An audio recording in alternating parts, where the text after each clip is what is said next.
Salut Jessica, pour ceux qui ne te connaissent pas, peux-tu te présenter? J'ai jamais su répondre à cette question. J'ai 27 ans. Je tiens un blog lifestyle qui s'appelle dolijessie.com sur lequel je traite de mode, de cuisine, de DIY, de voyage, de beauté, beaucoup de choses et d'humeur aussi. À côté de ça, je suis consultante en stratégie digitale et je fais des sites web. Et j'ai commencé il y a juste quelques mois une formation d'art dramatique, un truc que j'ai toujours voulu faire mais je pouvais pas, donc je le fais maintenant, mieux vaut tard que jamais. Nous sommes à Montmartre aujourd'hui, mais quel est ton quartier d'adoption, toi la néo-parisienne?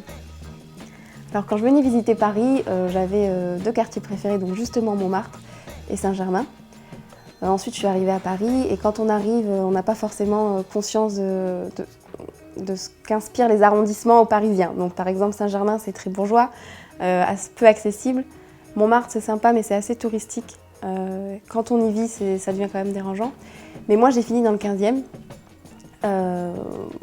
Pas par choix, c'est parce que j'ai trouvé un appartement là. Mais je vais déménager parce que même si j'aime bien le quartier, il est un peu loin de tout et ça manque un peu d'ambiance. Donc si je devais choisir là demain, j'irais vivre soit à Montmartre, soit dans le Marais, que j'aime beaucoup aussi. Autre découverte, la collection mobile Christian Lacroix, qu'en as-tu pensé?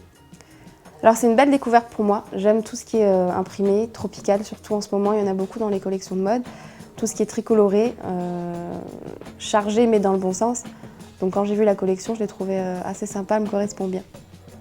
Et l'univers baroque, Christian Lacroix, il t'inspire quoi? Une tenue par exemple? Alors le baroque de manière générale m'a toujours inspirée. J'aime beaucoup cette ambiance très surchargée, très contrastée mais toujours avec harmonie en fait, c'est assez surprenant. Et c'est ce qu'on retrouve chez Christian Lacroix, certaines de ses créations sont assez dingues. C'est là qu'on voit que la mode, dans une certaine mesure, rejoint assez facilement l'art.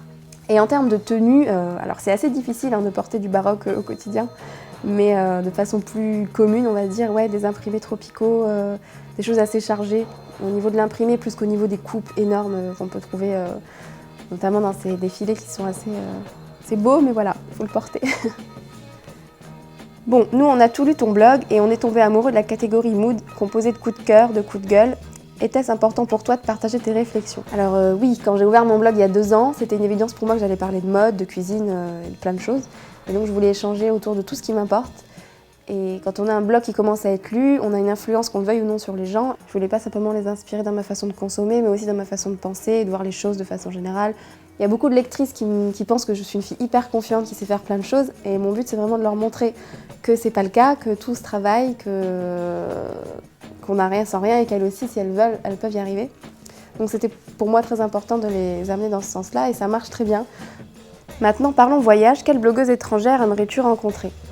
Alors j'avoue que j'ai pas beaucoup de temps de lire des blogs étrangers. Je lis beaucoup de blogs français, enfin une certaine partie parce qu'il y en a beaucoup. Mais à choisir, j'aimerais bien rencontrer Carrie du blog Wish Wish Wish. C'est une londonienne qui a un blog très féminin mais vraiment dans le bon sens. Et les 2 sœurs qui tiennent le blog Beautiful Mess, qui est un blog vraiment intéressant si vous voulez jeter un œil, c'est assez sympa. Et sinon, tu nous emmènes où cet été? Alors en juin, j'ai la chance de partir au Vietnam avec d'autres blogueurs, dans le cadre de mon blog justement. Donc ça va être cool, j'espère ramener plein de belles photos et de faire des articles sympas.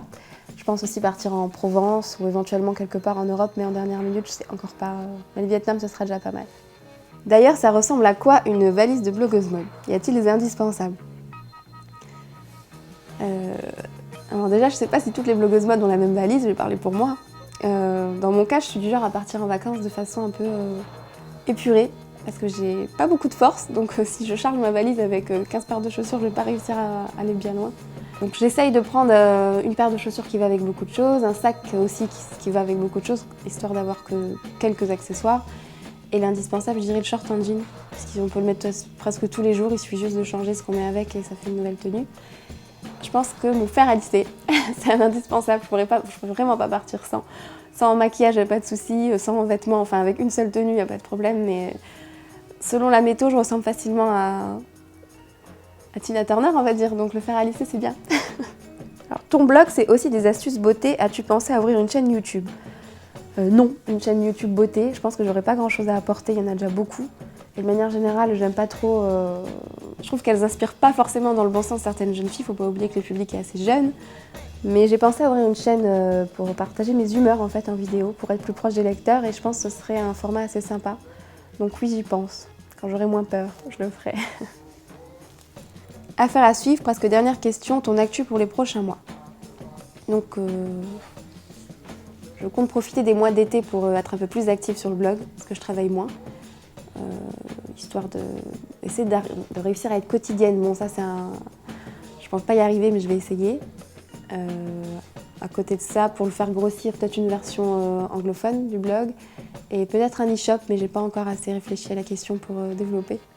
Et des collabs avec des marques assez cool qui arrivent. Alors merci Jessica, un dernier mot. Alors c'était ma première interview, je pensais que ça allait être une catastrophe et en fait ça s'est bien passé avec l'équipe de Smart Addict qui est très cool. Donc merci, c'était sympa.